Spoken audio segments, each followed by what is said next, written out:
नमस्कार, मैं आपके साथ उजस्वी श्रीवास्तव और आप देख रहे हैं सी न्यूज भारत। वक्त हो गया है यूपी बुलेटिन का।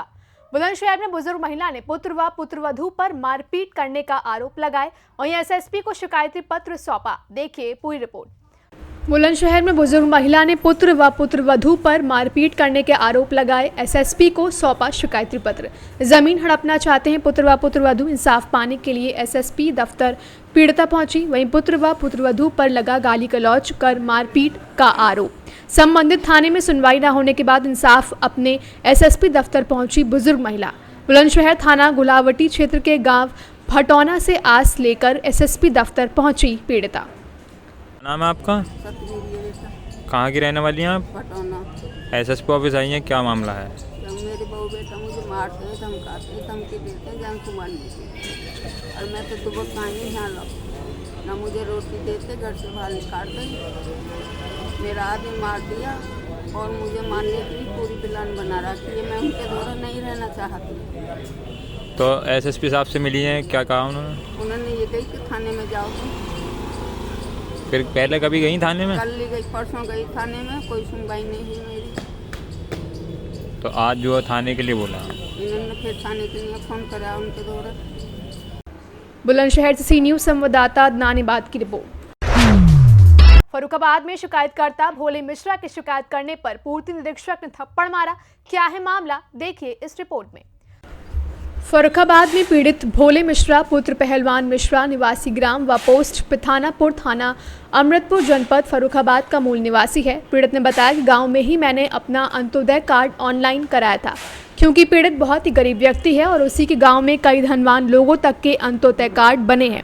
इस संबंध में पीड़ित ने कई बार जिलाधिकारी को भी प्रार्थना पत्र दिया। इस संबंध में जब तहसीलदार अमृतपुर के पूर्ति निरीक्षक अमित चौधरी गांव में जांच करने पहुंचे तो पूर्ति निरीक्षक पीड़ित भोले मिश्रा के घर गए और उसके साथ गाली गलौज की और थप्पड़ मारते मुझे धमकी देने लगे और किसी कागज पर कुछ लिखकर मेरा अंगूठा लगवा लिया। वहीं तो पूर्ति निरीक्षक की धमकी से और थप्पड़ मारने से पीड़ित भोले मिश्रा बहुत ही भयभीत हैं। अतः इस मामले की उचित जाँच कराकर कार्यवाही की जाए। भोले मिश्रा। कहाँ के निवासी हो? कितना कौन सा थाना पड़ता? अमृतपुर। अच्छा, तहसील अमृतपुर। क्या मामला है?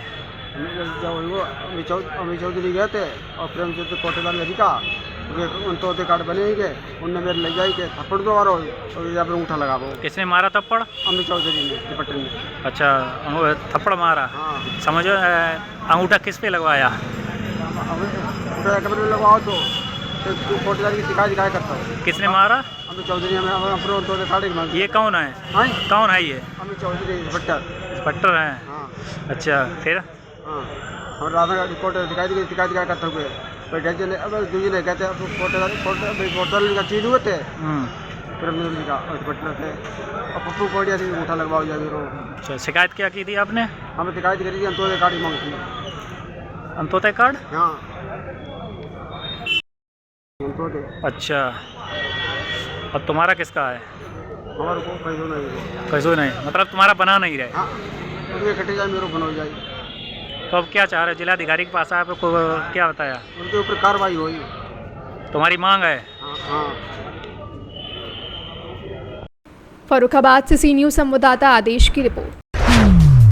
फर्रुखाबाद जिले के 18,000 स्वस्थ धारकों में से 3,000 स्वस्थ धारकों ने अभी तक नहीं कराया नवीनीकरण। सिटी मजिस्ट्रेट ने नोटिस जारी करने के दिए हैं निर्देश। देखिए पूरी रिपोर्ट। उत्तर प्रदेश के फर्रुखाबाद में लगभग 18,000 में से 3,000 शस्त्र लाइसेंस धारकों ने अपने लाइसेंस का नवीनीकरण नहीं कराया है। नगर मजिस्ट्रेट संजय कुमार बंसल ने इन लाइसेंस धारकों को नोटिस जारी करने के निर्देश दिए हैं। नोटिस का जवाब न देने या नियमानुसार नवीनीकरण न कराने पर लाइसेंस धारक के खिलाफ कार्रवाई की जाएगी। वहीं शस्त्र लाइसेंस का नवीनीकरण 5 वर्ष के लिए किया जाता है। सर, अभी जो शस्त्र लाइसेंस की बात चल रही थी उसमें कितने नवीनीकरण है और कितने शस्त्र लाइसेंस जो है उसके पंजीकृत हैं और कितनों का अभी क्या किया है? जनपद फर्रुखाबाद में 18,000 लाइसेंस धारक हैं जिन्होंने विभिन्न हथियारों के लाइसेंस लिए हुए हैं। मंडलायुक्त महोदय द्वारा और जिलाधिकारी द्वारा निर्देश दिए गए कि इन सबकी जांच की जाए, ये सभी लाइसेंस जो हैं वो नवीनीकृत लोगों ने कराए हैं अथवा नहीं। इस क्रम में सारे अभिलेखों की जांच की गई तो ये पाया गया कि लगभग 3000 व्यक्तियों के लाइसेंस जो है वो नवीनीकृत नहीं है। ऐसी स्थिति में इन सभी व्यक्तियों को हमारे द्वारा नोटिस निर्गत किए गए हैं। यदि नवीनीकृत नहीं हैं तो वो तत्काल आएँ और अपना नवीनीकरण विधिवत कराएँ, और यदि नवीनीकृत हैं और हमारे अभिलेखों में दर्ज नहीं है तो उसका प्रमाण लेके आएँ ताकि हमारे जो अभिलेख हैं वो अद्यतन हो सकें। इसकी कोई सर अवधि रहेगी कि कब तक ये कराएं? नहीं, उनको नोटिस दिया गया है, सारी हम कोशिश करेंगे क्योंकि बड़ी संख्या है कि 3 महीने के अंदर सारे जो हैं वो हमारे रिकॉर्ड अपडेट हो जाएँ। अच्छा सर, जो अभी क्या आगे कोई नए शस्त्र लाइसेंस बनने के कोई चांस हैं क्या? ये बात इसके दो जिलाधिकारी महोदय जो है वो इसके अधिकारी हैं, वही आपको बताएंगे। फर्रुखाबाद से सी न्यूज़ संवाददाता आदेश की रिपोर्ट। गाजियाबाद में पुलिस के हाथ लगा शातिर लुटेरा। बता दें कि महिलाओं को निशाना बनाकर चेन स्नैचिंग से लाखों की कमाई करता था शातिर लुटेरा। देखिए इस रिपोर्ट में। गाजियाबाद पुलिस ने एक ऐसी गिरफ्तारी की है जो अपराध और पेशेवर नैतिकता के बीच के पतले फर्क को उजागर करती है। पुलिस ने एक रजिस्टर्ड वकील को गिरफ्तार किया है जो कड़कर डूमा कोर्ट में प्रैक्टिस करता है, लेकिन कानून की रक्षा करने की जगह कानून तोड़ने का रास्ता अपना लिया। यह शातिर वकील अब तक 12 दर्जन से ज्यादा चेन स्नैचिंग की घटनाओं को अंजाम दे चुका है। हाई स्पीड चलाने लगे ऐसे भाई?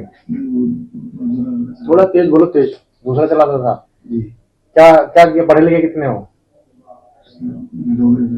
हैं? प्रैक्टिस भी कर रहे थे कहीं पे? नहीं सर, प्रैक्टिस नहीं चली लॉकडाउन।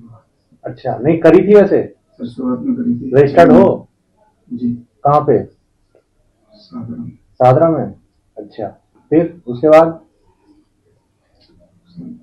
जिम्मेदारी थी काफी सारी। क्या जिम्मेदारियां थी? घर की बहुत। घर में कौन कौन है?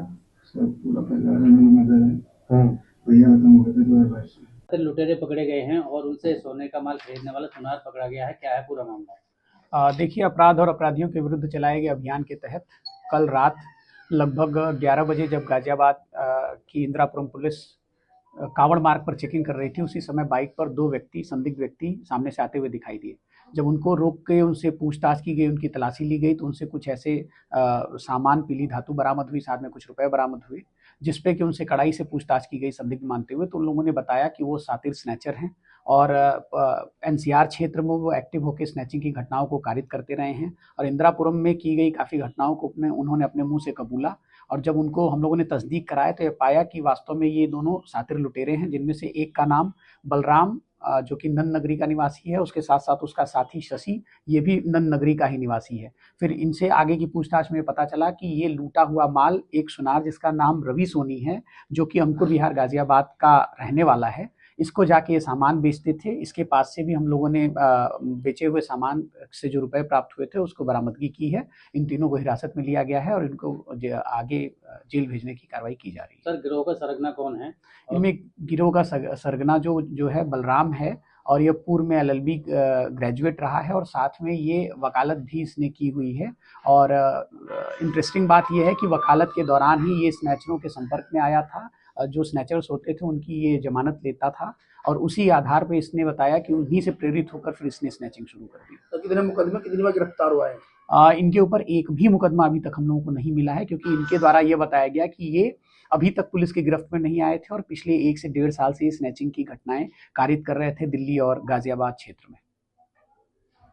गाजियाबाद से सी न्यूज़ संवाददाता राजेंद्र चौधरी की रिपोर्ट। फिलहाल इस बुलेटिन में बस इतना ही। देश दुनिया की तमाम खबरों के लिए आप देखते रहिए सी न्यूज़ भारत।